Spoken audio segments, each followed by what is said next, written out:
Hey, what's up, everybody? It's Coach Josh. Welcome again to a new Good Guys podcast. We're on the cusp of a new year. I know some of you guys got New Year's resolutions. I know some of you guys are endeavoring to be great this year, but will you be great? That is the question. We'll know this time next year. But we're going to go ahead and wait till Brandon get into the broadcast, giving Brandon time to get in the cyber world. Battle the demonic warfares, cyber warfare. I believe he's going to make it through. BD, you there, man? He's working on it, ladies and gentlemen. But if you're watching this live, do me a big favor, man. Share this broadcast to as many people as you can. We're excited about this discussion. We're going to be talking about a lot of good things. New Year's resolutions. We're going to talk about me turning 33, my Larry Bird year, all that good stuff. But come on in. Just giving Brandon time to get in. Brandon, where you at, bro? All right. I guess this is the Josh Ezzy show. I know you guys are probably tired of my videos, but, well, maybe some of you guys are not. Maybe the haters are. But who has haters? People say haters, but do they really have people hating on them? That's the real question. Brandon, it won't let you comment?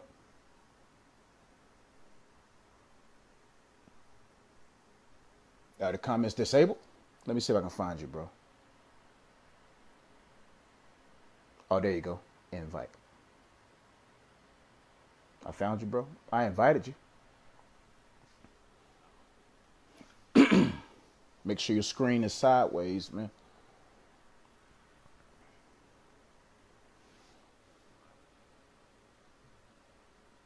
Let me see a comment, bro. There you go. I found you, bro.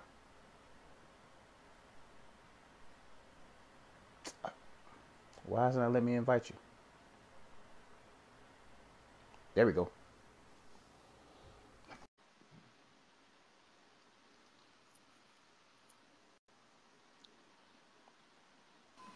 I'm in the building. What's good, BD?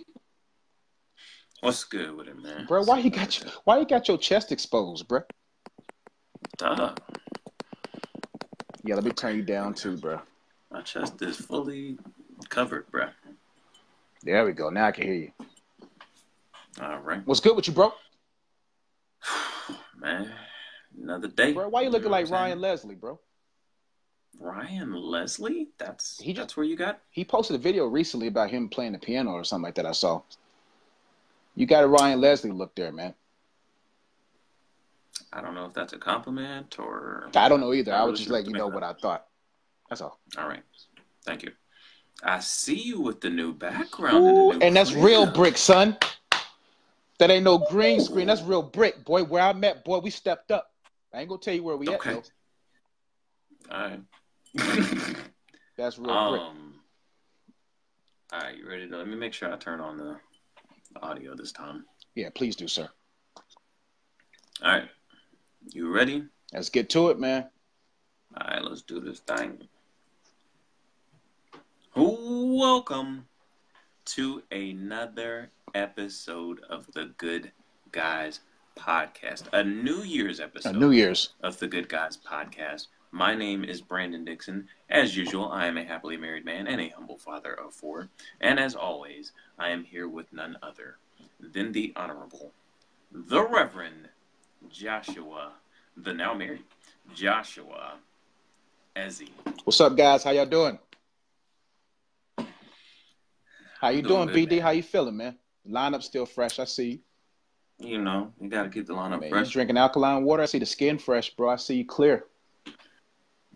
I try, man. I'm just making sure you're all right. I ain't seen you in a while, man. Make sure you still doing your herbs and vitamins, bro. Hey, man. Nothing but natural juices and berries over here. That's good, man. Right. I feel you. You look. I'm ready. You like what's his name from Wakanda too? The king of Wakanda. Bro, you got an African vibe about you, bro. You got like a real chill vibe, bro. You ready for the new year, huh? I am. I'm ready for the new year. You're not rushing. 2018 is over. What you're showing me with your wardrobe right now is showing me that you're not rushing into the new year. Like it looks like you're just slowly riding in. If it comes, it comes. If it goes, it goes. If it don't come, it don't come. You just like, you know what? It's another day. You're not really taking January 1st seriously like a new day. When you got 4 kids, it ain't nothing new. I would beg to argue that I'm taking it very seriously. I have 4 kids. I have to. Oh, okay. But I am excited about it. 2018 is over. 2019 is only hours away, and we here at the Good Guys Podcast are here to bring you in to 2019 the right way. We're going to talk about a variety of topics here today. I'm excited about it. We've got a great show. Josh, are you ready? Yeah, man, I'm born ready, bro. Let's get right into it. All right.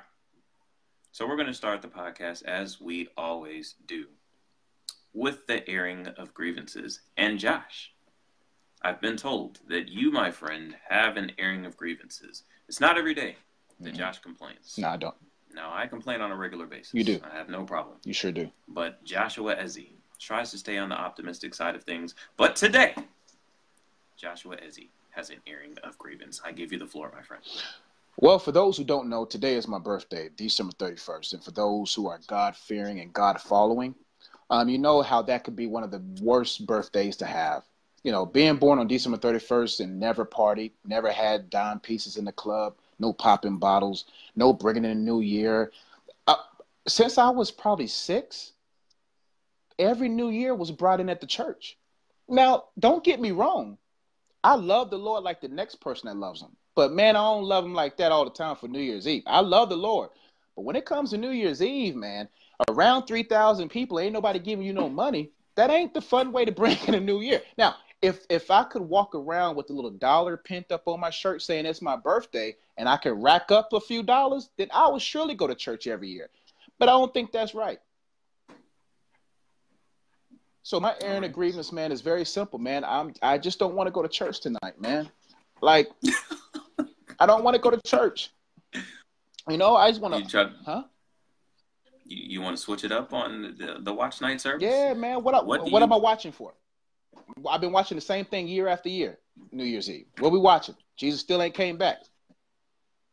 Well, I mean, look, hey, this is your first New Year's Eve as a married man. Yeah, and I want to bring it home at home with a bucket. So she has to sing tonight, and I have to serve on security team tonight. See? Security? Oh yeah, top flight. Not even top flight. You top flight security in the world? Nah, man. I just make sure the church runs smooth, bro. Just being a presence. Mm-hmm. You know, 6'2" black male, swole, walking around, making sure everybody's good, having a good time, making sure, you know, I'll get the strap if I have to. Okay.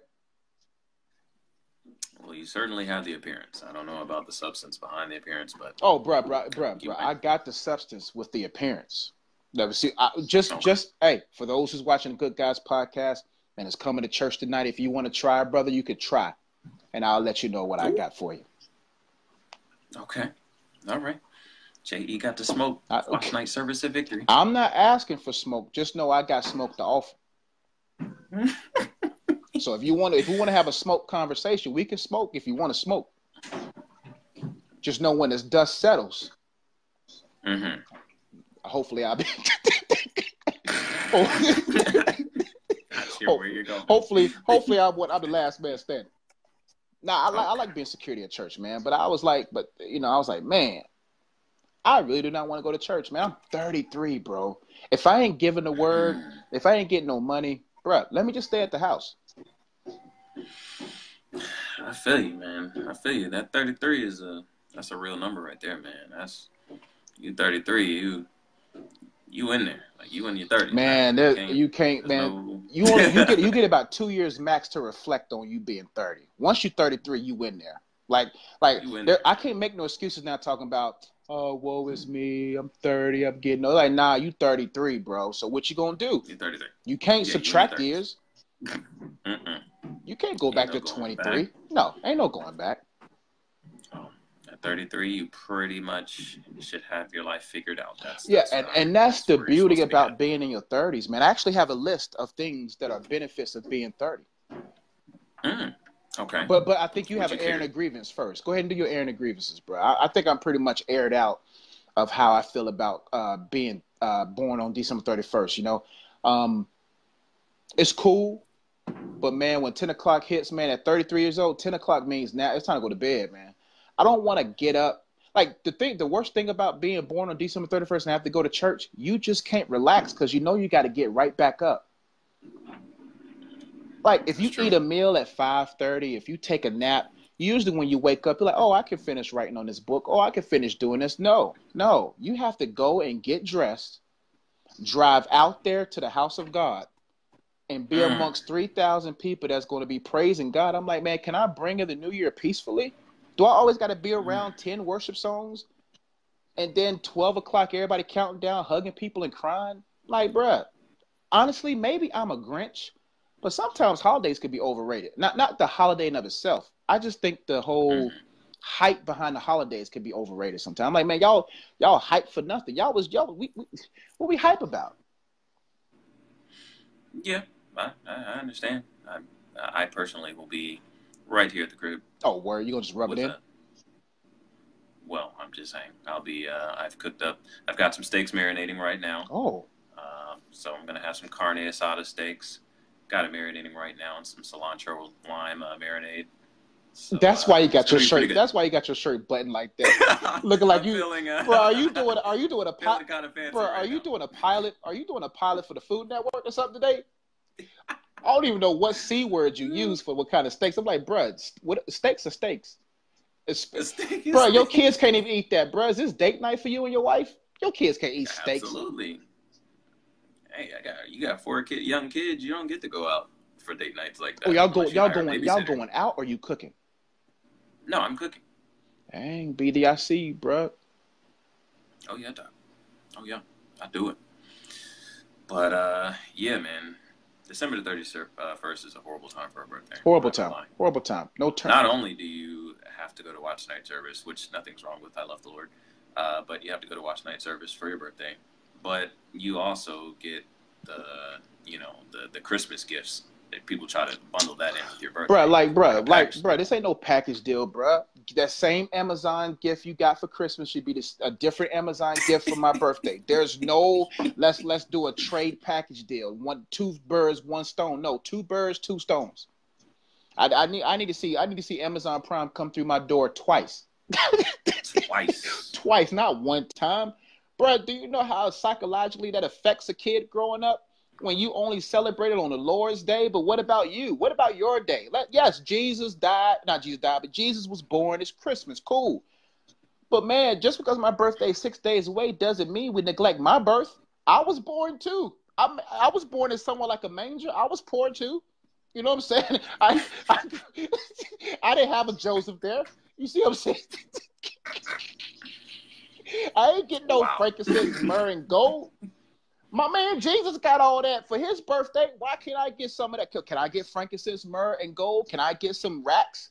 Can I get some frankincense? What's frankincense? That's a type of herb or something. Can I get some myrrh? Can I get gifts? Jesus got gifts on his birthday. Why can't I get gifts on mine? So Joshua, and Jesus is the same name. Okay? So if we're gonna give Jesus something, give me something as well. 2 days. I mean, that's cool. I don't really, when you're the type of guy that I am, you have to walk around and be kind of like, oh, no worries, you don't have to give me anything. But deep down inside, that junk hurts. I'm joking. People be wanting to feed you like, nah, I want some stuff, man. When you get older, you want stuff, man. Don't give me no socks and no oranges, man. Man, can I get some spending money? Wow. Non-spend Right. on bills money? Can I get? No. Anything you get from here going Bro, forward it will don't, man. I'm be put telling towards you, bills. bro. When the older you get, all your money goes to bills as a man. Bro, Mm-hmm. if you buy something for yourself, you're gonna end up. I mean, when I buy stuff for myself, sometimes I take time and be like, you know what? Dang, I got light coming back. Because I'm so scared to spend money. Because I'm like, bro, it's all on me, bro. If I buy me something nice and light bill, and oh man, I thought I had enough. No, no, no, no. Yep. Gotta think twice. You got to think twice before you spend money out here, bro. Absolutely. All right. Enough of that. Enough of your birthday. So I have an area of grievances that I have to bring to the light. Okay. I think my wife didn't bring this up. We were watching TV, and I saw a commercial that just really, it really just made me question, like, what is wrong with the generation that's coming up behind us. And I feel like this could be like a recurring segment on this show. What's wrong with the what generation are there? We're millennials. They're what? Bro, are we really X, millennials, Z, bro? or Are we really millennials? yeah, we're like on the we're on the tail end of millennials. But millennials are different from this generation that's coming behind us. Okay. I can't even think of what they are. They're Z or something like that. Like, they're perverted, man. Look at this. Okay, so, you know, back in the day, we had our games, right? We had Monopoly. Yeah. You know. The Light Bright. We had, okay, you had Light Bright. I don't. I was only child, man. I could only have one-player games. Sitting there in the dark. Just sitting there. Just doing my best to make that butterfly come to life. There was nothing fun or exciting. All I had about life, I mean, my mom had this dining room table that had a black outing, but it was glass in the middle. All I did my whole life was do the Light Bright, or I played with Hot Wheels. Just envisioning, you know, that's all it was just me, bro. Okay. So, for the rest of us, there was Monopoly, there was Connect 4, you know.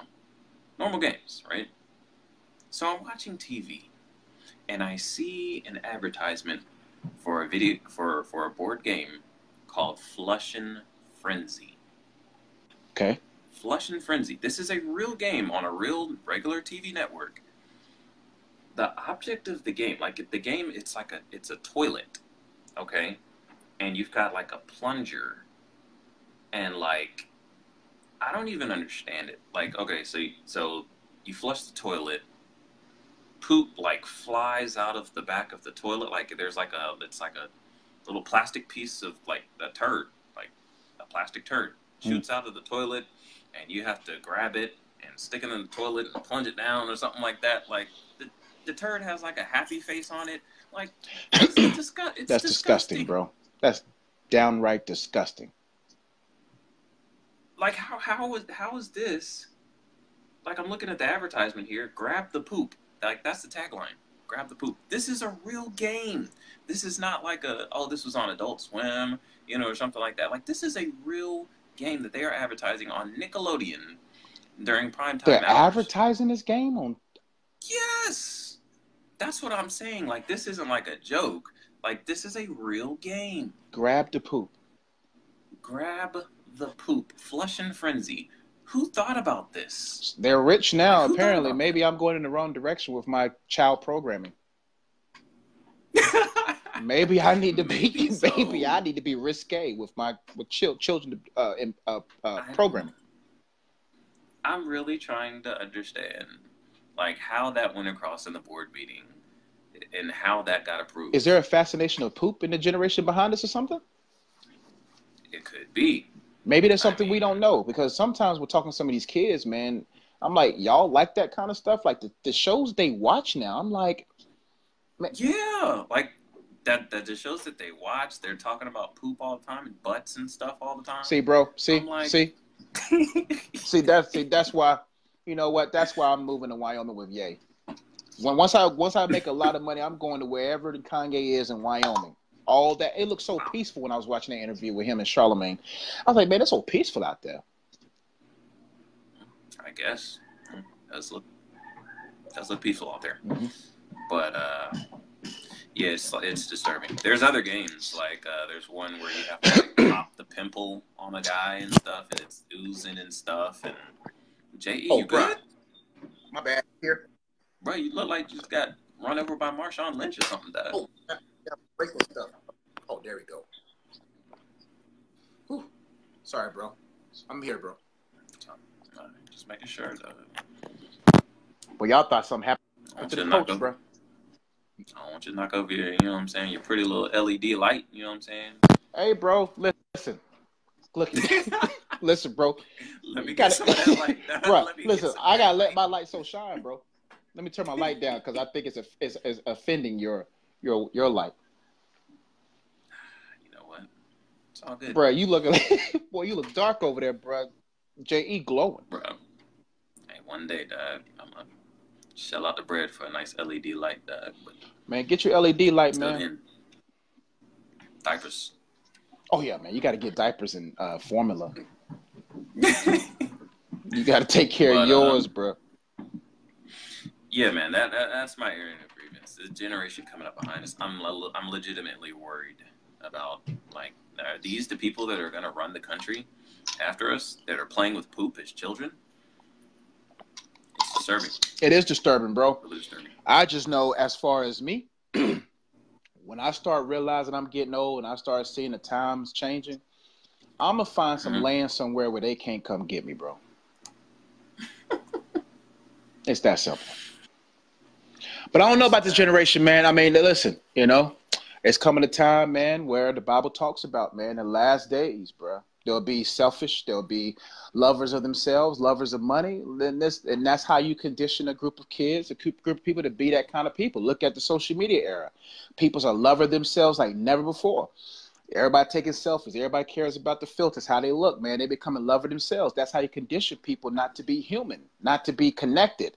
Now you strict people from learning how to, or going back to the old ways of just saying hello. Now I got to text you. We're in the same room. Like, they're stripping away what it means to be human. And then when they bring artificial intelligence, then we're going to be too dumb to defend our own race. And I'm just not giving out conspiracy theories. I just know when they start bringing out them robots, you know.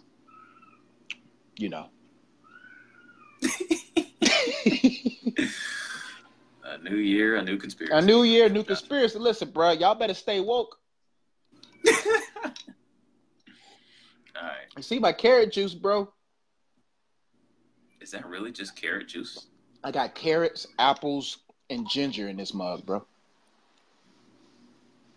Okay. Is it good? Oh, real good, bro. The ginger brings out the flavors. Like, it's great. Bunch of carrots, get you one big whole apple, get you about as much carrot. I got a little celery in here, too. Yep. Well, from the story that I heard that happened at ORU, I'm probably never going to... Man, that was the old JE, bro. I'm 33. That was when I was 23, bro. Man, I never going to put lemon skins in nothing again. But I was offering drinks to everybody. I felt like I was the worst bartender in the land. I'm over there offering drinks. Everybody was like, no, I'm good. I'm good. No. I'm like, bro, nah, this stuff good, man. I did my research, boy. My stomach was toe up, bro. I was shaking in my bed. I thought I was leaving here, BD. It was like, Josh, I don't think you're supposed to put the lemon peel in there too, man. We good. It's got the extra. It's got some potassium. I was telling y'all all kind of minerals, bro. I was like, listen, bro, this thing gonna make me great again, bro. Oh man. So speaking of that being the age 23 JE versus the age 33 JE, I thought we would dive a little deeper into that. Okay. You know, okay. A wise psalmist by the name of Jay-Z once said 30 is the new 20. It is. And that song gives me hope, Josh. Yeah. Because I'm 32, you're 33. Mm-hmm. Sometimes it just doesn't feel good. Yeah. You know? Yeah. Sometimes you feel like you're really old. Yeah. But then I listen to that song and it gives me hope that 30 is indeed the new 20. Joshua Ezzy, what do you say? Listen. Is 30 the new 20? Are we still young or are we now ancient history? Bro, these are the best years of my life. Bro, do Okay. remember when we was young, man, you know how crazy I was, bro? Like, the 20s are so overrated, man. I'm telling every 20-year-old right now, man, chill. You're not going to get it done in your 20s. Even if you get it done in your 20s, you're going to waste it. You know what I'm saying? 30 is when life, and I have some points here, benefits of the 30s.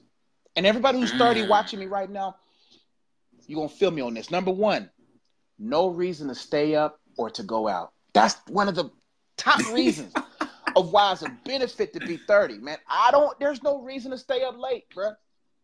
There's no reason to go out. Like, bro, like back when we was 20s, we felt lame if we was inside by 9:30. We felt lame when we had nowhere to go. Right now, I feel great when I have nowhere to go. I'm actually upset that I got somewhere to go tonight. You know what I'm saying? I'm actually upset. I don't want to leave my house. I don't want to leave, man. Where I'm at right now, I call it the Ezzy Resorts, man. I don't want to leave this place. Where do I want to go leave a place where I got quiet? I got Netflix. I can actually Netflix and chill. Now I got to go and praise God at will. No, I don't want to, man. I want to be at the house. I am his temple. I, in this earthen vessel, hold the glory of the Most High, his spirit. I don't, but I have to go. So, number one, no reason to stay up. When you get tired, remember as kids, we used to fight sleep. Like, we're going to miss something, bro. If I miss it, I miss it. You hear me? Like, at 30, in your 30s, if you miss it, it just wasn't meant for me to see. If I ain't seen it yet by 30, I mean, it just wasn't meant for me. It wasn't meant for me because it ain't in the path of where I'm looking. When you're 30-something years old, you're not looking where all these young people are looking. Me, bro, I like to see my eyelids. That's one of my favorite things I like seeing in my life. Is my eyelids. Sleep.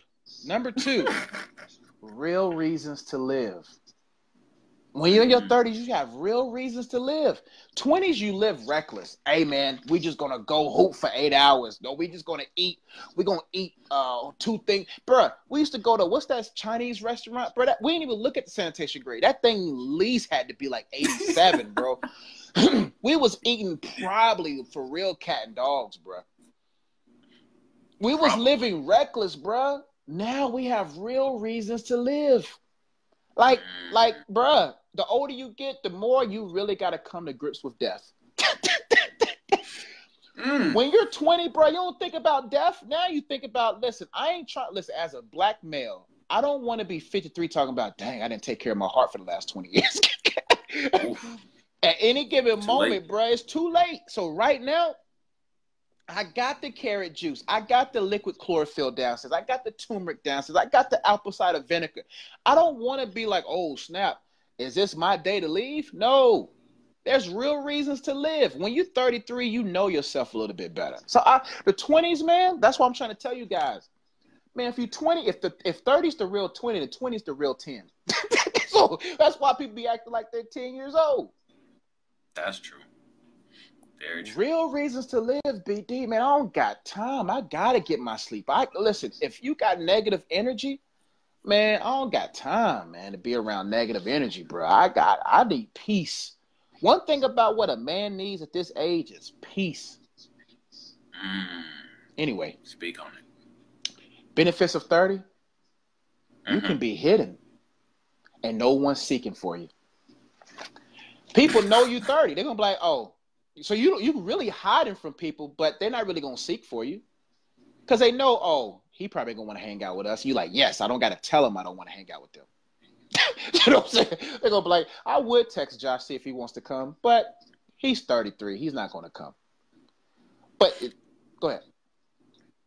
Well, I was just gonna say, if you have some unpaid bills, there are people looking for you. Oh man, 30s. That's why and that's crazy when you're in your 30s. I'm like, they knew not to call you in your 20s because they know good and well you don't got nothing. But when you they wait till you get comfortable at a job, 30s. You be like, man, what you? All right, come on, bro. No, we know you got it. No, I don't have it. I still ain't got it. Come see me when I'm 43. Give me 10 more. I'll be trying to tell 43. People, that's when. I'm like, bro, come check for me about 43. Give me another decade to try to get this right. Give me another decade. Give me another decade. Come see me at 43, and I might have half. I might have half. But 30, give me another decade. Bro, I'm just learning what it means to have a place of my own. Don't, bro. Every dime has a purpose, bro. Every dollar has a mission. I can't, bro. Come see me at 43, and I just may give you half. Maybe. Then I'm gonna tell you to come back at 53, and I might be gone. I might have left this earth. If you then I'm gonna tell you, come at 63. I'll be getting the Social Security. Yeah, give me the 63. I got you at 63. Give me at 63, man. I'll be like, why do y'all call us, bro? Like, aren't y'all tired of rejection? I bet you the people who do debt collected, I bet you they struggle with rejection, bro. Or you just got to be one tough dude or gal to work that job. Because, bro, you know we not picking up. If you look at my name and you see anything like, oh, well, they probably think I'm going to pick up because my name's Joshua. But if your name's Jamal, just skip over that one, man. Skip over that one. Man, they not picking up. Man, they probably, he's messing African. Up my city. He got an African last name. He probably pick up. Nope. I'm half African, half Black American. Wow. So I ain't picking up. Nah, I'm joking. I do believe in paying your debts, and I have been making an effort to do so. It's just like, man, I should have went to RU.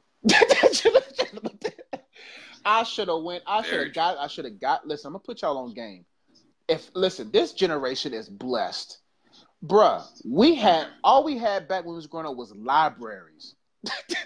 That's all. That's all we, man. If I had Googles, if I had Barnes and Noble, YouTube, bro, I wouldn't go to college. Why? Listen to me. Why are y'all going to college?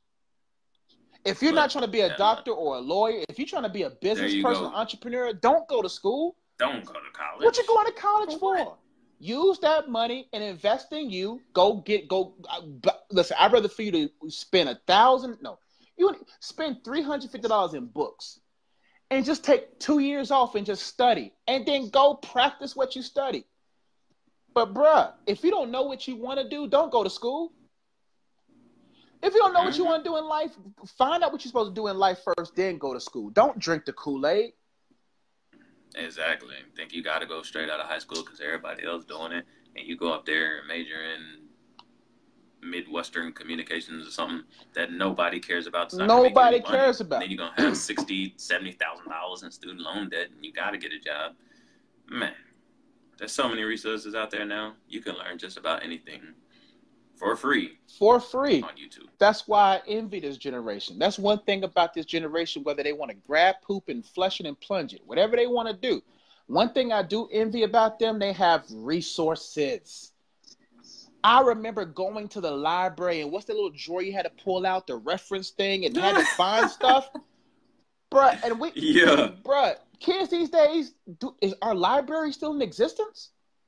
Yeah, that's one on the street. Yeah, that's libraries. But but I'm like, who goes there? Bruh, research papers, you had to pull out the little drawers, find a card or whatever, find a book. Or you had to get on those computers with the black and green screens. And oh man, the little thing was clicking, like the little thing where you was typing, bruh. Like, yeah, that was the worst, man. Like, they got it made now. You actually had to read books for research. You had to go find the book. You had to go read the book. And man, librarians will come after if you ain't bring your book back, bro. I'm like, bruh, it's just a book. But either way, man, I'm at a place in my life where I just want to tell all those up under me, man, listen, relax. Don't pressure yourself. Now, my next point, when you're 30, you know who you are and what you want out of life. Okay. You think you know, but you don't know until you have to know. You don't know till you have to know. You can't. Hey, that's true. Until you have to know in your 30s, because people are gonna ask you questions like, "So what you doing?" And if you still talking about you going to the clubs and you still wearing Rocawear, people ain't gonna take you seriously.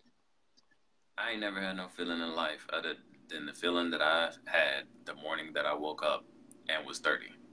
Yeah, no more excuses, bro. What am I doing? That's what exactly am I? That's what 30. It's not cool to be in your 30s and be like, oh yeah, I'm just doing this job till I can find the next day. Like, no, man, you gotta have a purpose. You gotta be of substance, because I'm telling you, that's why people have midlife crisis. They don't know who they are. But when you get 35 and you still don't know, and 40's around the corner, that's a problem. You get crazy. But for me, when I get 35. I'm going to age well because I already know what I'm supposed to do. I already got 10 years in the game. That's what I want to tell 20-year-olds. In your 20s, get whatever's left of your 20s, put that in investing in your learning of what you want in life. So that when you're 32, yeah, I've been in the game 7 years. Right now, I don't care what nobody says. I've been in the game for 10 years. Facebook tells me every day through my memories how long I've been in the game. I'll be looking at my posts. Remember when Facebook used to type what's the first word? So you'd be like, Joshua Ezzy is. And I used to be like, is grinding, is playing. Man, I go all the way back. I'm like, man, my videos when I was skinny neck, big-headed Josh, bruh, been in the game 10 years. In your 20s, put the work in. Put the work in. Because the 30s are coming. And it ain't nothing better than knowing who you are and 30. Because then you'd be like, you know what? I'm still young. Right now, I have 7 years before I'm 40. Dude, if I published about 100 plus videos this year, put out 2 books, put out 2 card games in 2018, right? That's just 1 year, right? So that means I did all that at 33. Where would I be with that work ethic by 40? Right now, I have 7 to 8 revenue streams. Where are those revenue streams going to be at when I'm 40? So if you out here don't got no pots out there for the rain to fall in, you can't get mad when I'm flourishing. So you got to get to a place where you say, God, what am I supposed to do? And I'm going to start putting barrels out there. I'm going to start doing what I'm supposed to do. So when I'm 40, and listen, I still have yet to have my viral moment, BD. So right now I got my viral moment. I got 7 pots out there, and I've yet to go viral. One night, you're going to wake up and you're going to be sick and tired of me. Because when that moment comes and it's viral, I'm definitely not calling JE now. What's up, BD? You see me? You see me now, BD? I'm out here. I'm rich.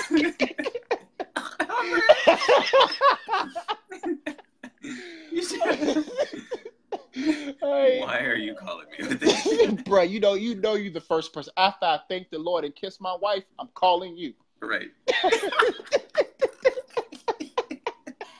They never said I would make it. Never would have made it. I never said that. No. I'm happy for you. Bro, because no. Remember that time in high school, bro? I'm petty, bro. One thing about me, I am petty Pendergrass, bro. I am petty. I ain't forgot nothing. I forgive everything, but I don't forget nothing. Petty LaBelle. Petty LaBelle, Petty Pendergrass. Richard Petty. And that's cool. But when that moment comes, bing, ding, I'm here. I know you'll see me out here viral. I know. I don't. Oh, why you not looking at my stories, BD? Why you ain't looking at my stories? Josh, I don't get on social media. You know this. You see who I'm with? You see who I'm in these stories with? No, I don't. Let me go check. Check my stories, son. I'm on a PJ right now here in New York, son. I'm here. I'm going to try to be humble, bro. I've been hurt so much in my life. You will not. You will not. Maybe that's why the Lord is tarrying on my... Nah, I think I'll be all right. Honestly, I don't even want to be famous, bro. I don't even want to be famous. I just want to be impactful.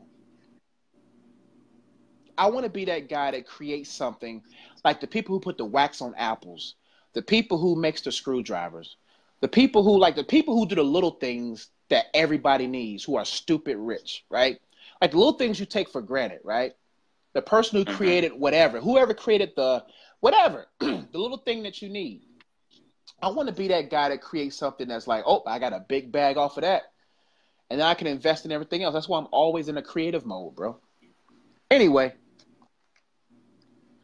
last but not least, bro. You know how to move out here in these streets. When you're 30, you know how to move. You know how to move amongst the rich and the poor. You know how to move amongst the blacks and the whites. You know how to move out here, bro. Because you have to make something out of yourself, right? There's no... In your 20s, everybody's pro-black and pro-white. Everybody's pro something. When you're 30, you just pro what you need to be pro for at the moment. To get that back. You gotta get that back. It's something called bills. Whatever it takes, it's called bills. Okay? If I want to build on something, listen, I got bills to pay. So listen, when I'm around different people, I'm a Democrat when you need me to be. I'm just joking. I'm a Republican when I need to be Republican. I'm just joking, man. Nah, I'm stay true to me. But I just know how to move out here, bro. Because you have a purpose now. But 30s is where it's at, man. Don't be afraid of the 30s. Just know that the 30s are coming and prepare accordingly. I think the 30s can be like the most productive decade of your life. That's real. That's real. You know, you've got a little bit of wisdom. You know, you went through your 20s. You tried some things. You failed at some things. Yeah. So you've got that wisdom, you got that experience, but you're not in your late 40s or 50s. You're still young. You're Still still young. capable of getting out there and getting it done. So, like, 30s is like, man, do what you got to do during your 20s. Make your mistakes. Kind of, figure out what you're going to do. And in your 30s, that's when you hit it. But, yeah, I think it's a good decade. It's just, like that initial phase of kinda, processing. You're kind of stuck in between. Yeah. Because, like, I hang around older people, and then they're like, "Oh, you young, and you feel good, you feel great. All right, still young." And then you go hang around like an 18 or 19-year-old, and you try to get out on the court thinking you're still young, and then they dunk on you, and you're like, You know what? And that's where I'm learning in life. I'm learning in life to just kind of slow it down with the young bucks. It's just there's no need to be around them anymore. I don't hang around them. I go back to my old friends. I go back to, like, that's why I'd be like, man, no new friends, no new or young friends. Because they don't know nothing, bro. Like, I'm telling you, some of the people that I've came across in the last 4 years of my life, bruh, them young people, man, you can't tell them nothing sometimes. You try to put them on game. I think it's because they're growing up in a generation where everything is accepted, everything is PC. If you say something in correction towards them, they get offended easily. And so now you're at a place where you're just like, man, I can't tell y'all nothing. Right. But either way, bro, it is what it is. At the same time, man, enjoy your 20s. But understand, those are real years. You can't waste them. They're like your 9th grade, 10th grade years in high school. You get serious about 11th and 12th grade and then realize those grades in 9th and 10th grade still count. And so you got to make sure you understand, I can't waste these years in 20s, because when you get 30, them years still count. Them years still count. Them years still got those consequences from your 20s. If you make some dumb decisions in your 20s, they will be there in your 30s. They will be there in your 40s, etc. Mm-hmm. That's why I tell people, man, y'all better just chill on them, just living reckless. True. Anyway, next topic, bro. All right. We're going to keep it moving because it is the New Year's Eve. We're going into 2019, and a lot of people are going to be making New Year's resolutions. Mm-hmm. Mm-hmm. So I think it's only right, Josh, that we, as the good guys that we are, provide the good guys guide to making New Year's resolutions. Yeah. It's very important. Because some of you guys are just going too hard into the new year, bro. Like, it's so much, all this, like, why are you so mad at 2018? 2018 is nothing but days, weeks, and months. 2018 typically is most of y'all's fault. You know what I'm saying? Now, it's our fault that 2018 was whatever it was. So many people got this pent up anger. You the one went out with him. You the one went out with her. You the one slept with him. You the one wasted your time. Don't get mad at the year. Get mad at yourself. Sometimes the moment you get mad at yourself is the moment you start making changes. If you're not mad at you, you're going to make excuses about everybody else. True. All right, well, let me go to my first Good Guys guideline to New Year's resolutions. Number 1, know your limits and be realistic. Know your limits, man. I'm going to be rich in 2019, but you don't got no business plan. Be realistic. Cool. Be rich in self before you start being rich in finance, man. Like, people be not realistic about their goals, man. They don't know their limits. You gotta just be able to say, you know what? Is this a 2-year project, 3-year project? Because some of us are trying to force a 3-year project to be a 1-year project, and you wonder why it doesn't work. Maybe this ain't your year. Stop saying it's my year. It may just be your year to be quiet and be hidden and work. Some people are like, this is my year. Year for what? You have no distinct plans. That's my number 1, bro. All right. How many do you have? You know I always come prepared, bro. You know. I have 4. You would just do mine, bro, because I know you don't have any. You have 4 kids. This is Coach Josh, good guy, guidelines to New Year's resolutions, because BD doesn't have it. I have input. I cannot say that I have. Okay, well, then give input to what I said then. That's what I would do. I'm going to let You want me to do my I'm gonna 4? let you go ahead and go. All 4? Do your 4, and then I will give my piece on New Year's. All right. Coach Josh, maybe from support from Brandon, good guys guidelines. Know your limits. Be realistic, man. Some of y'all are not being realistic, man. Do you not know my first year of being in ministry, I just knew I was great? But it's 10 years. 10. Sometimes you got to give yourself a decade for your overnight. Some people just want to overnight, but they don't want to over years. You got to give yourself time. Number 2, take it one day at a time. It shouldn't be a New Year's resolutions. It should be a new day resolutions. New Year is such a big thing. What I want to do out of next year. You should never think about life in year increments. You should think about life in day increments. You got to keep one eye on your year. What you want out of this year, that's cool, but that should be the least thing on your mind. The big thing on your mind is, if I want to obtain that yearly goal, I got to make sure I do the things every day. If you can't manage minutes well, if you can't manage hours well, or days or weeks well, you're not going to manage years well. Everything about what you want next year is based off of your management of the day. So many people live more in the past and in what's possible than they do in the present. The present is a gift every single day. And like I said in many videos, some of you guys got Christmas trees with a bunch of presents that has been unopened. Those unopened presents are days you didn't take advantage of. Give yourself time. Take it one day at a time, man. Because you're going to burn out. Oh, that's what I'm going to do next year. But you have no daily goals for that thing. Number 3, don't post it online. Be quiet, man. Because we're going to hold you accountable in 2019. You know, if you say you're going to do something, I'm going to come check on you in March. Because I'm petty like that. I'm going to come back in June, talk about, so how's the weight going? I checked your Instagram. It doesn't look like you. I mean, you remember with DJ Khaled? I heard someone say, we've been watching DJ Khaled on Snapchat for 3 years and he still ain't lost weight, that he's been on the treadmill.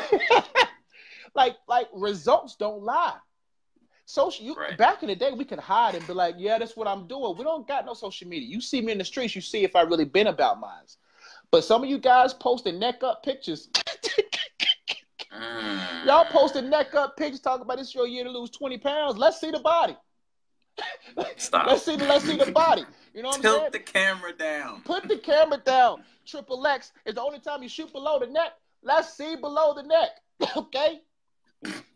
All I'm saying is be quiet. You won't have nobody being in your business. If you just be quiet and don't get so caught up on posting what you gonna do, post what you did. Never post what you plan on doing.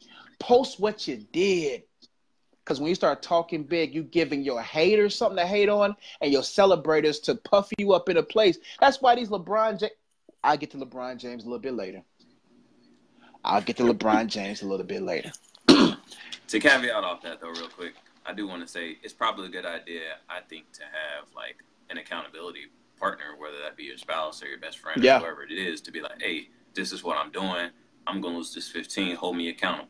Yeah. Now, that's 1 or 2 people, not all of social media. Social media is not a good accountability partner. They're not. Social media is not a good accountability. They're not going to keep you accountable. They're not going to check. They're not going to check on you day to day to see, hey, you working out? Like, no, they're just going to watch. And when you don't do what you say, talk behind your back. That's when they're gonna. That's when they're gonna come. Because people don't like when others change. That's why you can't. You gotta have a no person in your corner. You can't have a bunch of yes men. You need a yes and no person. You need a person that can be able to check you and say, no, you tripping. LeBron doesn't have a no man in his corner, but we'll get to LeBron later. Okay. But what I'm trying to say here, man, the world cannot hold you accountable. There's a lot of people out there that do not care about you. They don't. Hear me. They you know, people that always come, what you doing? When people always come around you say, what you been up to? I don't really trust people that be coming around me always asking what you been up to. You just trying to find out what I'm up to see if it compares to what you doing. But no, young man, young woman, your work ethic can't compete with mine, okay? So that's why you got to work in silence and let people see the fruit of your work, not the fruit of your mouth. Okay? Last but not least, audit your desires. Audit your desires. Desires sound so good in the beginning, but you got a quarter tank of desire when you need a full tank of desire to get to where you got to go. You got a quarter of a tank. You got a desire, but the trip is long. You got this strong desire to make it happen, but that journey is long. Losing 20, 30 pounds is a long journey. Making real changes in your life is a long journey. Don't put a quarter of a tank of gas in your truck when you know you got a full tank worth of driving to do. Meaning, you got to have discipline. Desire without discipline is pointless. If you want to accomplish these goals and be great, you got to be disciplined. I want the fruit of discipline more than I want the fruit of desires, because the fruit of desires is short-lived. The fruit of discipline is long-lived. Long-lived discipline. Long-lived discipline. Long-lived discipline. Discipline helps you live long. Man, listen, I could tell by the end of your year if you're disciplined. Because everybody broadcasts what they're going to do in January. I don't see nothing written. I don't see nothing sung. I don't see nothing done. So it's like, I'm going to be about mine. That's the good thing about being 30. You can be about yours. Because what you got, you know that's yours. When the older you get, you realize those people around you are not for you. A lot of things that are around you is not what you need, and you really cherish what's yours, which means your time, your craft, your ideas. You cherish those things a little bit more. Those are my 4 things, BD. I don't know if you got some ad-libs, you want to add some stuff to it. I'll just be here listening. Well, so for me, like, on a serious note, like, I don't really do, like, New Year's resolutions. I don't either. I'm more about, like, goal setting. Yeah. So, and planning. So, like, yesterday I spent literally, like, probably 2 solid hours just planning out, like, the next 5 years, you know, for myself and my family, like, what we're trying to accomplish, what we plan to acquire, where we're going to be. So, like, I'm all about goal setting. Yeah. Set goals that you want to accomplish next year, and then just backtrack from there and plan out, you know, what steps do I need to take to achieve these goals? At what point am I going to hit these steps? You know, so that's more what I prefer to do in, you know, preparation for the new year. Hey, these are the things that I want to accomplish in 2019. At the end of 2019, I should be looking at that list, and it should be a check, you know, it should be checks. Yeah. So I looked at 2018, because I do it every year. I look at 2018, and I had about 7 things. I hit about 5 of them, and I fell short on 2. So it's like, all right, I got to get better at that in 2019. This is what I want to do in 2019. Yep. And this is what I want to do within the next 5 years. And how do I start, you know, getting on track for that? So it's like planning, goal setting, planning. And that's hard work. I think that's not easy. it takes because some you work. got to look at yourself in the mirror and say, you didn't get it done. You can't make, I got into a place maybe about 3 or 4 years ago where I got to a place where I stopped making excuses. I stopped putting my dad in it. I started putting my mama in. I stopped talking about who did what, man. And ain't no excuses. You get it done. Like, you just don't write books. You just don't do videos because whatever. You do it because at the end of the day, I got to look at myself in the mirror and say, why didn't you get it done? People who are where they are because of their vision or the lack thereof. If you don't believe you can do anything, listen, you can believe all day, but believing needs building. You got to build. You got to work. You got to get dirty. And people don't want it. That's why I'm not scared of competitors, because I know my work ethic. And that's what's beautiful about the 1%, the 2%, or whatever the percentage is. Those people are where they are today because they worked. If you ain't willing to work, you don't want to be wealthy. And we're not talking about wealthy in regards to just money. You don't want to be wealthy in spirit, soul, body, or mind. That stuff takes work, man. And so that's why I challenge everybody, man. Just work. Don't say nothing about what you're doing for 2019. I don't want to hear it. I don't want to see it. I just want to see what you did.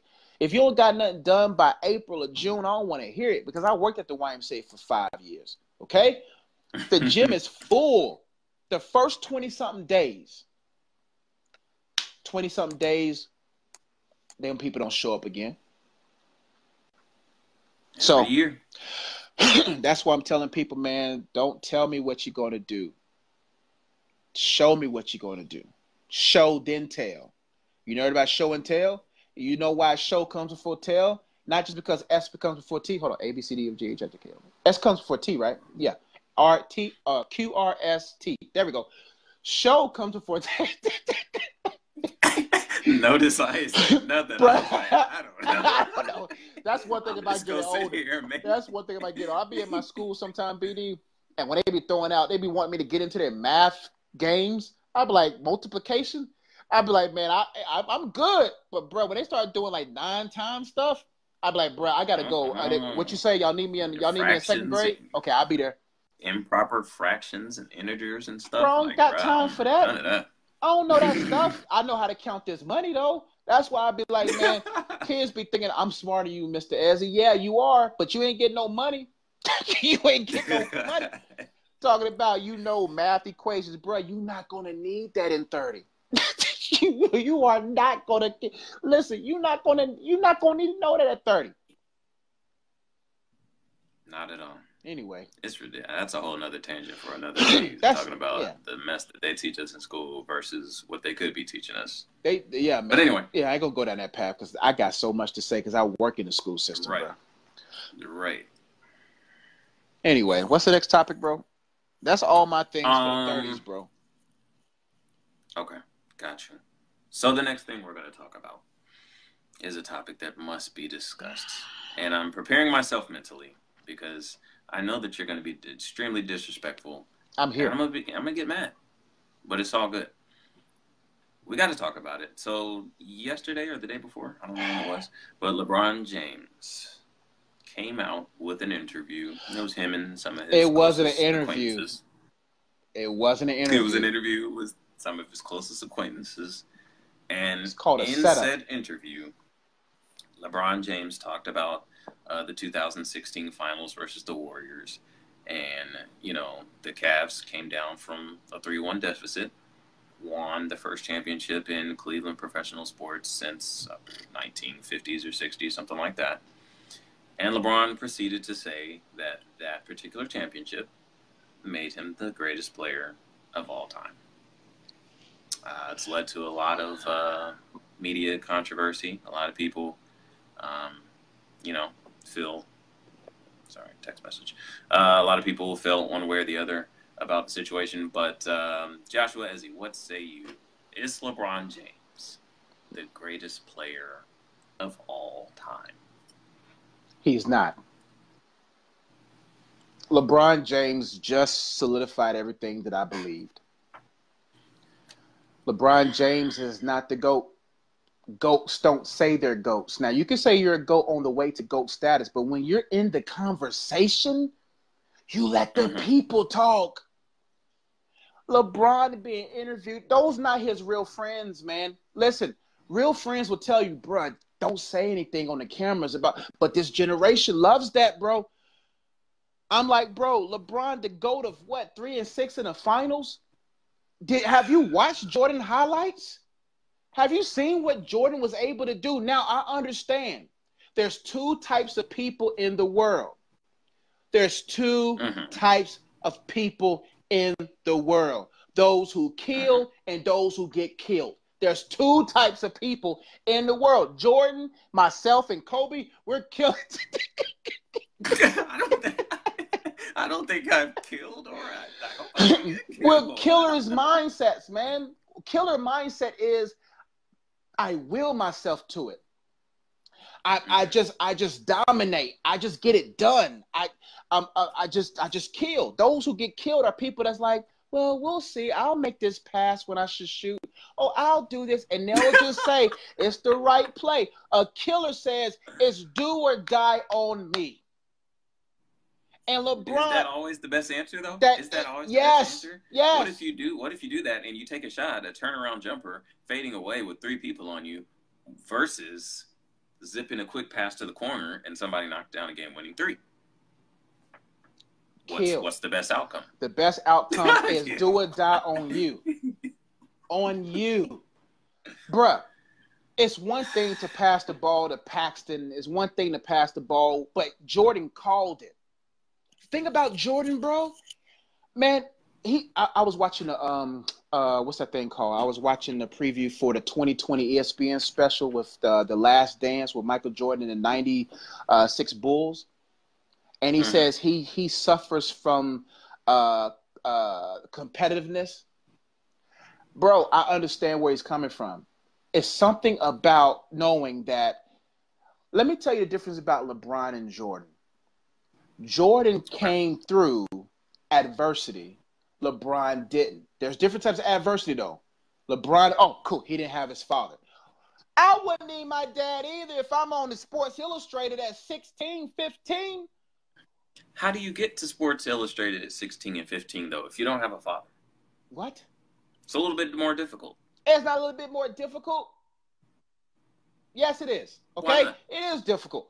But at the same time, bro, there's a difference. Jordan had his dad. LeBron didn't have his dad. And when you see that fatherlessness in a person's life, you will begin to see why a person, because I grew up without my pops like that, and I see some of the tendencies in LeBron in me at times. But thank God I got a Jordan mindset, though. But the thing about LeBron, man, the thing about Jordan, he got cut in his high school game. He had to go through college. And then when he came into the league, man, like he went through challenges to get there.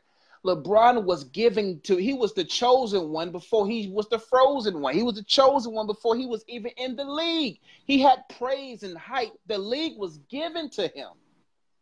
It wasn't given to him. It was given. He earned it because he was the best player they had ever seen. That's cool, but you know the media is all about the hype.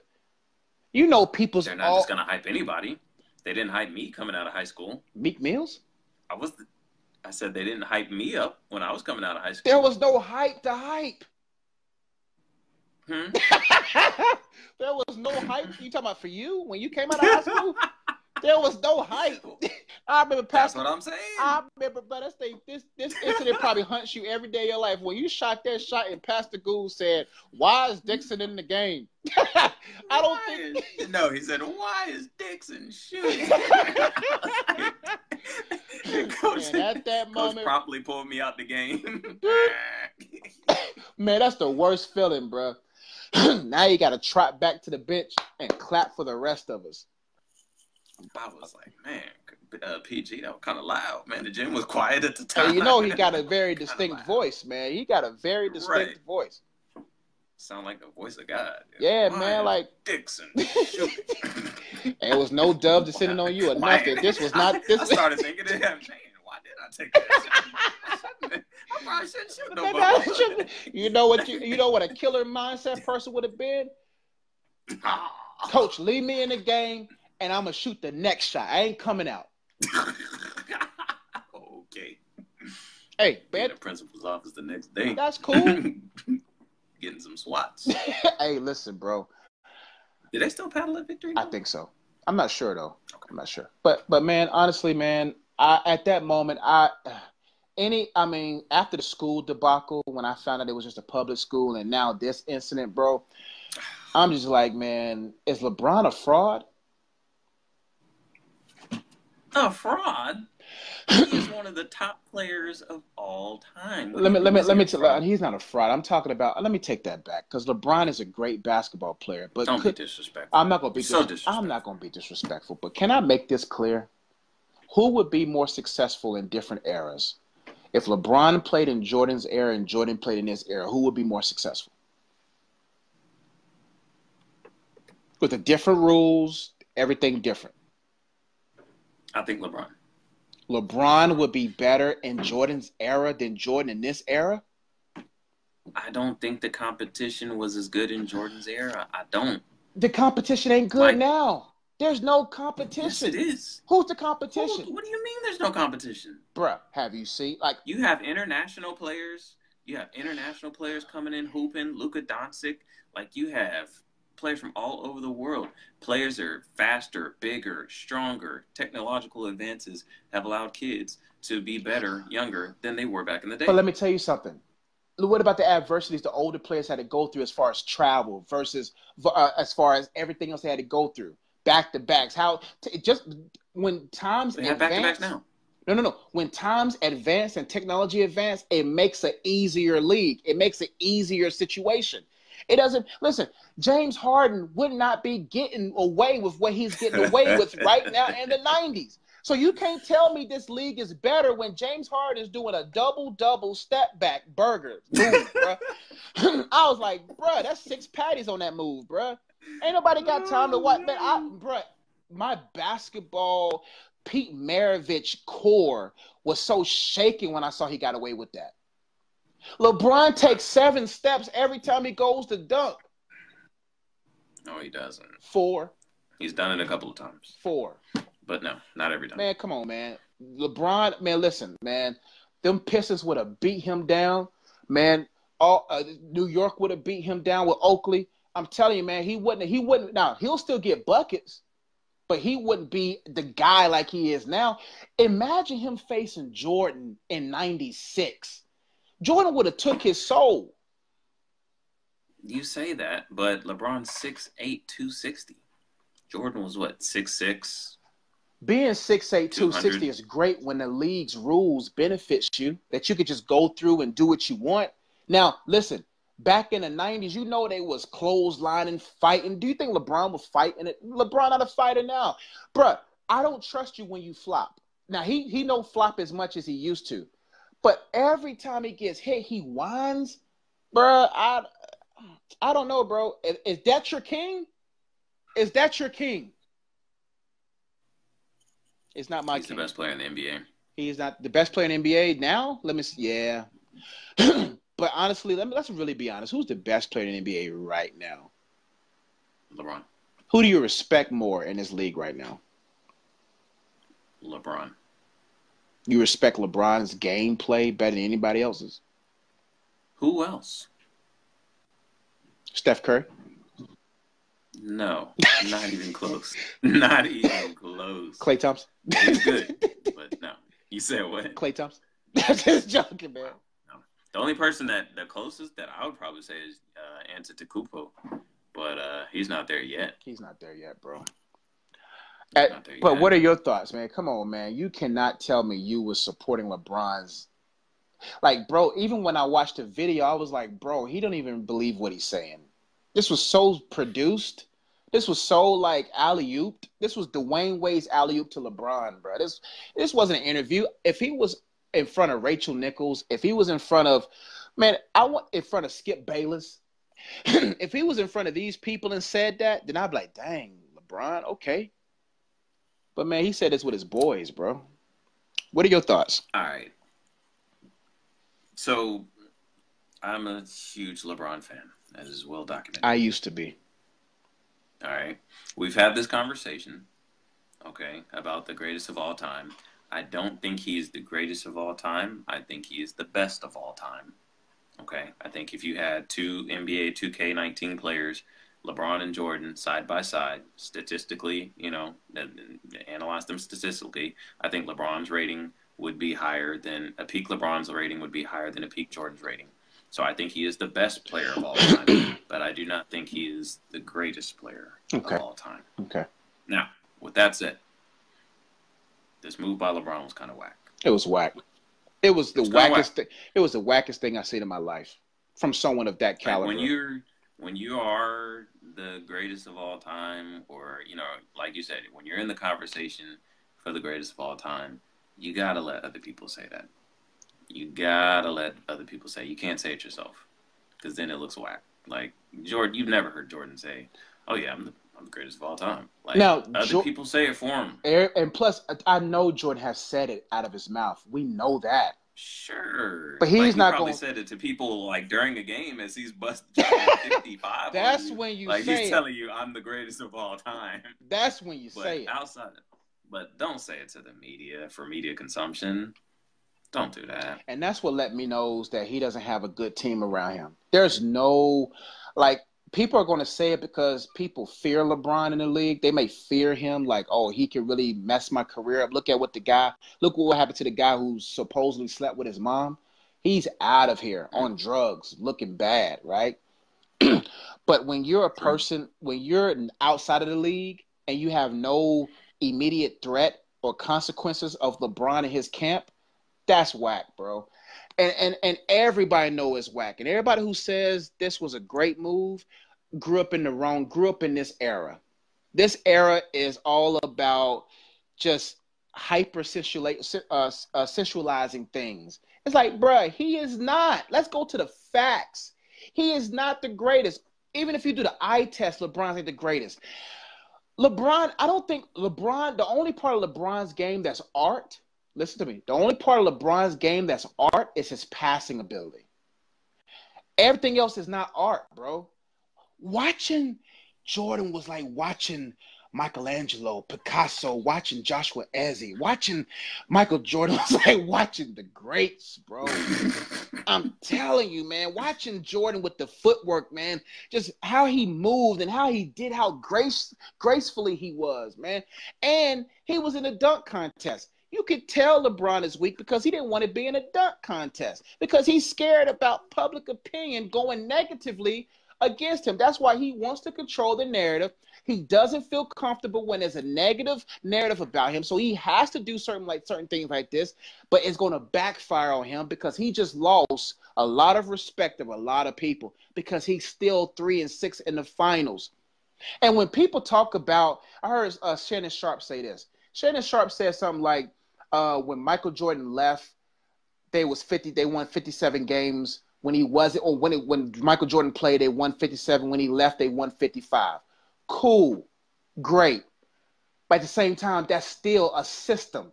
A system was still ran by Phil the Man Jackson, right? If you build a team out of one player and take that one player out, that team is going to be horrible. That's not a valid reason to show his greatness. No, it's called pulling the main piece out and expecting the rest of the legs to stand straight. It ain't going to happen. It's just a testament to how great LeBron He's James not is. great. Okay? That's what it is. He's the best player of all time. I don't think he's the best player of all time, bro. I think he is. I don't think Jordan would be as dominant. I don't think Jordan would be as dominant in this area as people think he would. He would average 55 points a game. I don't think he would. Because his mindset. And if he did, they would lose. Because Jordan wasn't shooting threes like that. There was no need to shoot threes. But Jordan showed you later on in his career that he put the three game in his game and it started being effective. I'm telling you, he's got the right type of mindset to modify to the age of the game. Well, if he did that, then perhaps. But outside of that, like if Jordan is posting up and doing all the, isolation, shooting long distance 2-pointers, they're going to lose. He might drop 50 and they're going to lose. I'm telling you right now, just like Carmelo.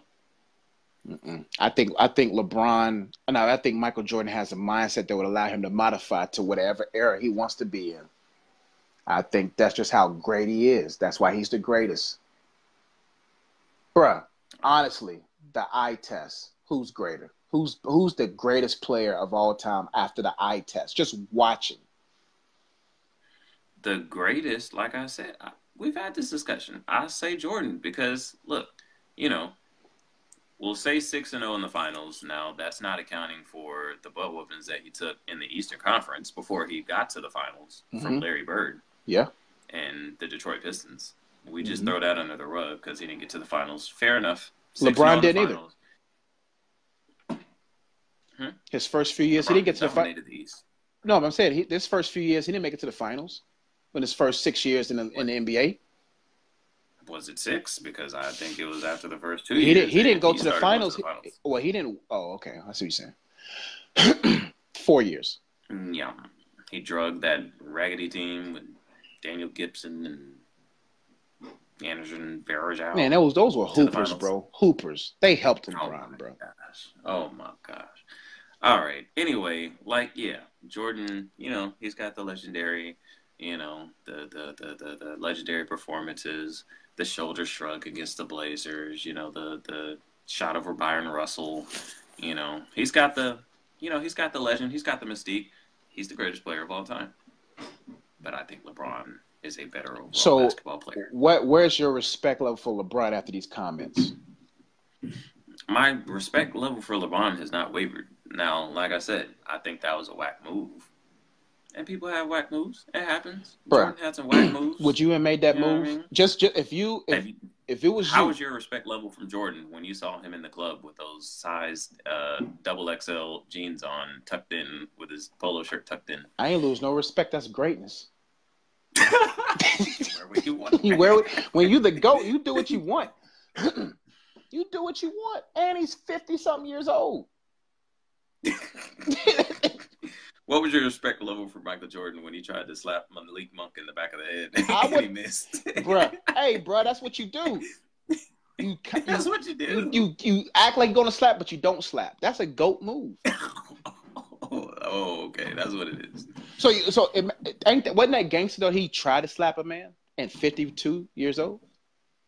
And he missed. Twice, yeah. Twice. But at the same time, no matter what Jordan, all the bad things Jordan ever done cannot compare to how whack that moment was for LeBron. GOATs don't do that, bro. GOATs don't do that. People who are in the conversation don't do that. He said one moment made him the GOAT. That don't make sense. How can one moment make you the greatest player of all time? You know that's not what he meant. Dude. That's what he said. That's what. Listen, we got to go. The accumulation of everything that he accomplished thus far. He should have said it. He was in the conversation, but he's saying that moment pushed him over the edge. But how that moment pushed him over the edge when that wasn't the greatest team ever? I don't think that Golden State team was the best team ever. Probably the most talented. They had the best record. Huh? Records don't mean nothing when you in an NBA era of today. Winning 70, how many games? 72 games the Bulls won. Winning 72 games in that era is tougher than what Golden State did. I mean, you got analytics. They got all these different players. It's hyper offense focused. Don't get me wrong. Golden State's that Golden State team still wasn't the best Golden State team because when they got Kevin Durant the first year, they were better. I'm just saying this, bro. There's Draymond got suspended. The NBA gave LeBron. I know these things. They gave LeBron that ring, bro. They gave it to him, bro. And let's be honest. The GOAT of that series was Kyrie Irving. Kyrie Irving is more of listen, I would pick Kyrie over LeBron any day. Now you're being disrespectful. Yes, I am. Now you're being disrespectful. I'm not being disrespectful. You're crossing the line. No, he disrespected himself. As soon as he made that comment, I said, all holds bars, bro. No holds bars. Bro, Kyrie, the only thing you could think about what LeBron did was the block. But that shot Kyrie did and the shot he did on Christmas Day, like that boy cold-blooded, bro. Now, listen, let me ask you this question. He should have stayed. Let me ask you this question. Will LeBron be 10 times greater than he is now if he had that Kyrie bite in him? If LeBron had a Kyrie kind of attitude about himself, oh, man. No. Unstoppable. What makes LeBron great and unique is that he can still score. Unique, but not great. LeBron's not great. LeBron is not great. That's what you're saying right now. So would you pick him over Kobe? Yes. I think Kobe's better than LeBron. I can't deal, man. What do you so LeBron's not a great player, John? He's a great player, man. Just be great.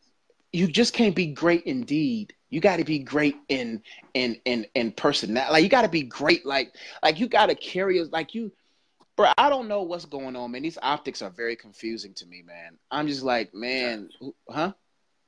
Y'all are cut from the same cloth, man. Me and LeBron? I don't think you see it.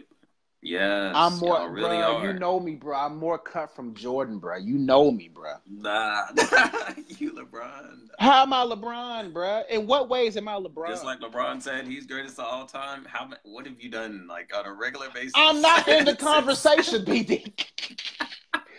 Once I get to the conversation, I'm quiet, bro.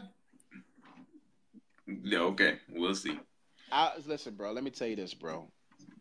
I know from which I came. I share what Jordan has, bro. I see it in my day-to-day life. When them 3 white boys played me back at Children's Klein YMCA just a few weeks ago, and I was down 15-0. Listen to this story. It's a powerful one. I was down 15-0, me and my team. Now, let me let you know something. I already played 4 games before that. The white boy should have just let me lose.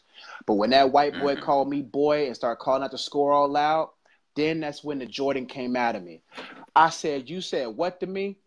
Man, the final score was 21-15, and I hit the game winner, and I walked off. And when he tried to shake my hand, I said, don't shake my hand, boy. Jordan-esque. Where was that Jordan when I came to Charlotte for your wedding and I busted you up on the court? Bruh. No. You try to bust me up after we done play like 3 games of full court. We both played. You Army strong, bro. I'm a civilian. You in the Army, bro. I can't compete with that.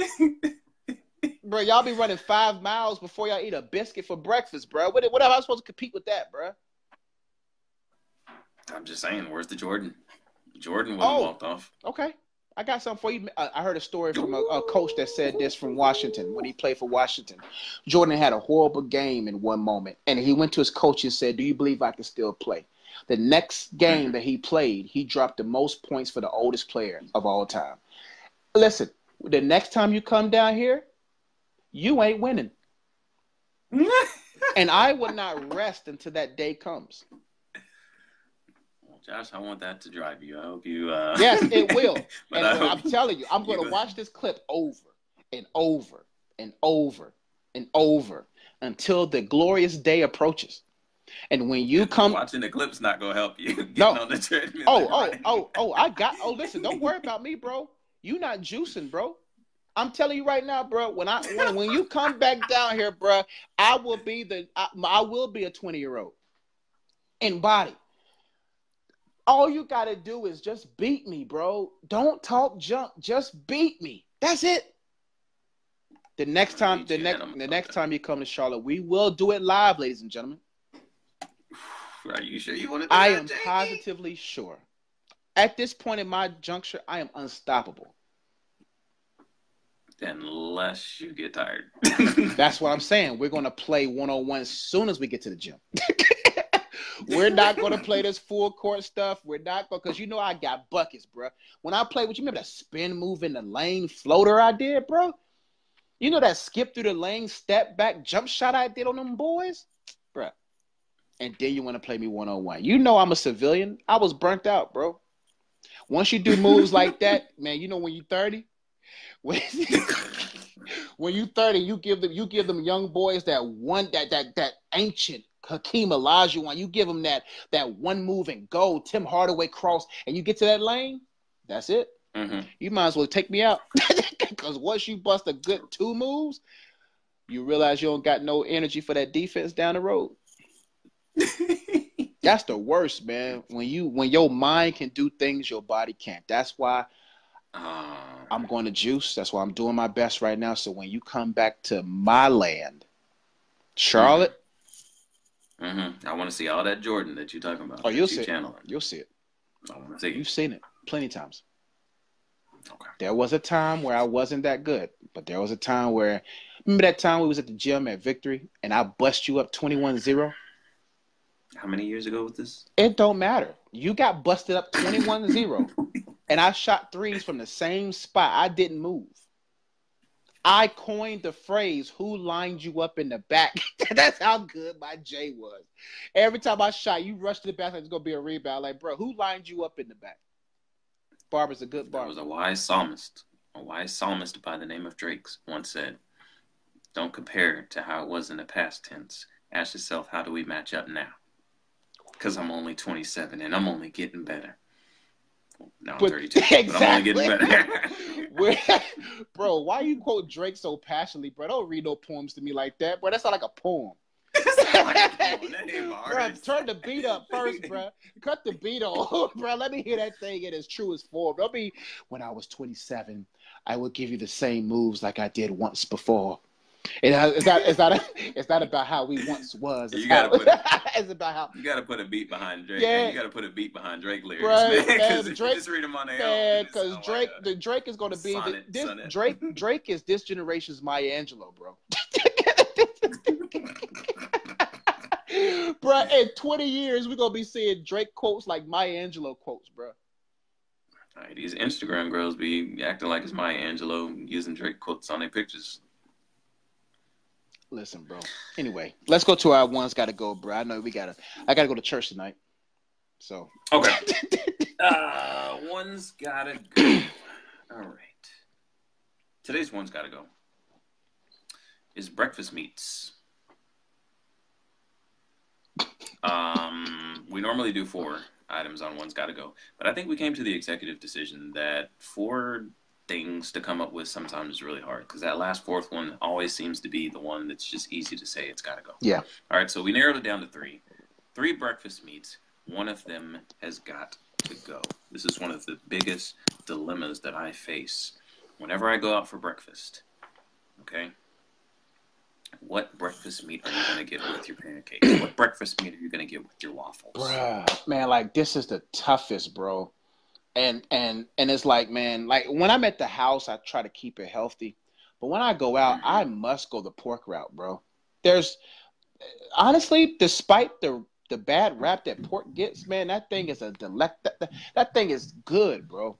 It's delicious. Anyway, absolutely. What's delicious. Our 3 options, bro? All right, so we've got sausage. This can be in the form of links. This can be in the form of patties, or any other way that your sausage is prepared. Yeah. What about smoked sausage? Smoked sausage, sure. Throw it in there. All right. We've got bacon. The crunch. Man. When you go to restaurants, it depends on what texture you're feeling. If you want your grits to be I'll go ahead. I'll let you finish. Let me finish first. I can break down each item accordingly. Yes, sir. All right, and then the final option is liver mush or liver pudding, however you want to say. No, don't call it liver pudding. It's liver mush, bro. There's nothing wrong with calling it liver pudding. Okay. But those are the 3. One has got to go forever, never to be enjoyed again as a breakfast delicacy along with your main entree of choice. One of these options has to go, Josh. Which one is it going to be? Let's start with the sausage, bro. That's where it all began. I think the first thing the pig ever gave us was sausage. Smoked sausage. Sausage links. Oh, man, the spice, the flavors. How savory it is, bro. The sausage biscuit is underrated because it's because everybody wants to be all fancy. When you go to restaurants and get a biscuit, people just want to, I'll get the Cajun filet. Give me the steak biscuit. No, man, it's something about the original, the classic breakfast biscuit is the sausage, egg, and cheese. Sausage, especially when it's cooked with a crunch on the edge, but soft in the middle. Man, but then when you want to get a little fancy, you want a little bit more girth, you go to the smoked sausage, bro, when it's split in half.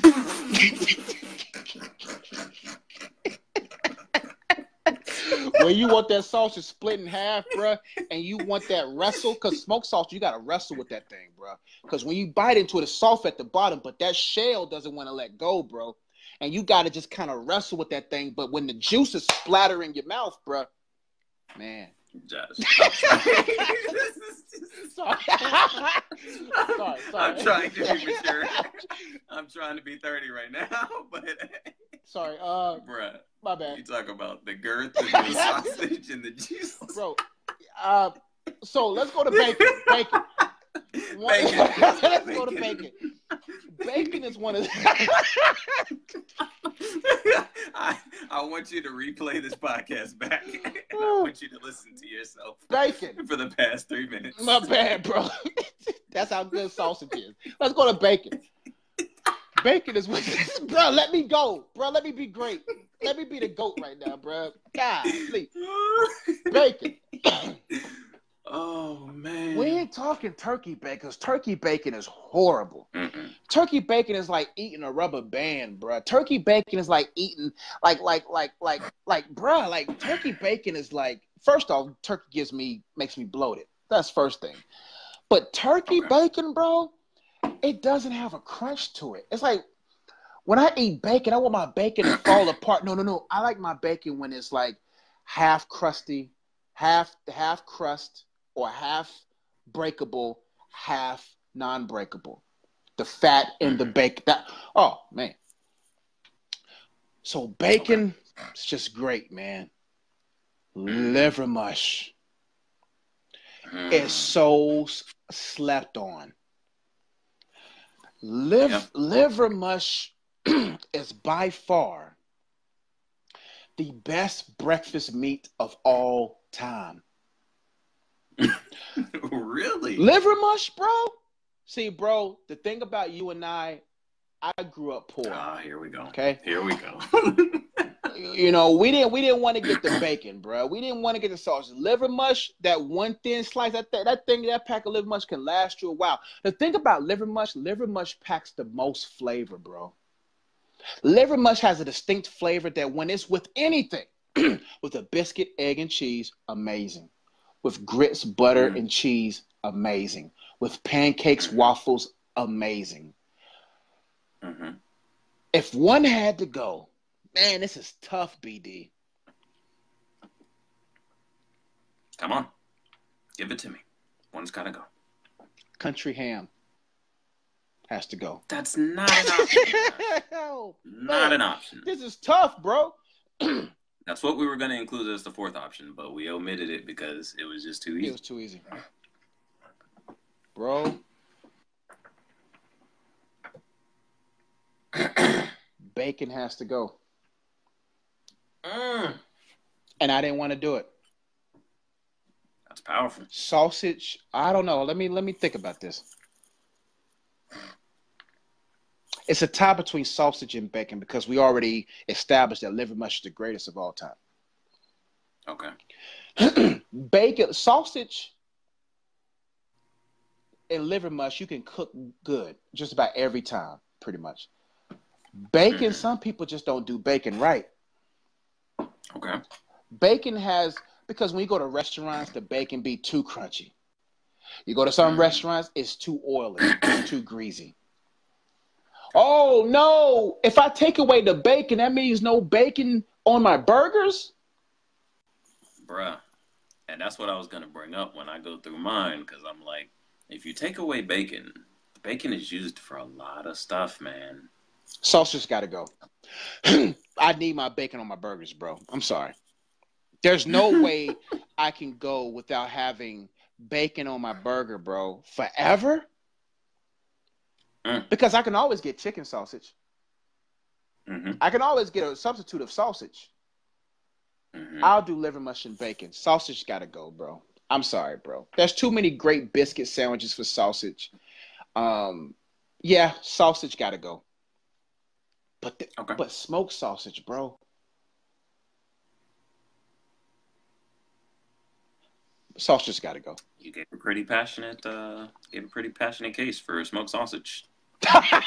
Bro. That's why sausage has to go. Sausage got to go. To redeem yourself. Redeem myself. Sausage got to go. Sausage got to go. What about you, bro? All right. Sausage. I'm gonna choose my words carefully because I don't want to. You don't want to. That's the old me, bro. That was just 5 minutes ago. I'm good now. I like sausage, man. Like sausage patties is my favorite. Sausage patties are my favorite. Sausage patties are great, bro. Yeah, I like sauce. Bacon. Just skip sausage, bro. Just go right to bacon, bro. Just go right to bacon. I'm gonna just go to bacon. Just go to bacon, bro. Stay safe, bro. Yeah, bacon is like so multidimensional though. Like, not only is it delicious. Bacon bits on fries. Oh. Yeah. Bacon bits on fries, bacon bits on potatoes, baked potatoes, bacon in the burger. Made a great decision. You know, there's a lot of stuff that bacon is used for. It's delicious. All right. Liver mush. Liver mush It's Hey, let me ask you, did you, because my parents were country, so we used to get the liver mush that came like in the, like the intestines. Like it was lined, it was inside the intestines. You ain't never had that Nah, I never had that liver. Nah, I never had that. It was poor, bro. That was That's the part, that boy. real. That sounds expensive. Not necessarily. It's just you could only get it from like you had to go into like Eastern Carolina. Oh, okay. I see what you're saying.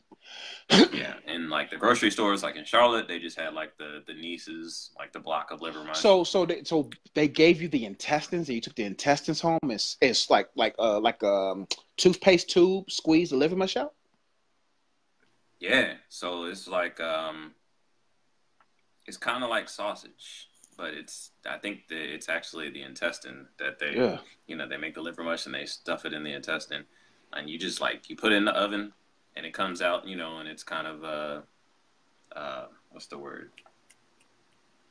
Crunchy-ish. I don't know. That sounds good. You just stick a knife through, the outer shell and you dig take the liver mush out.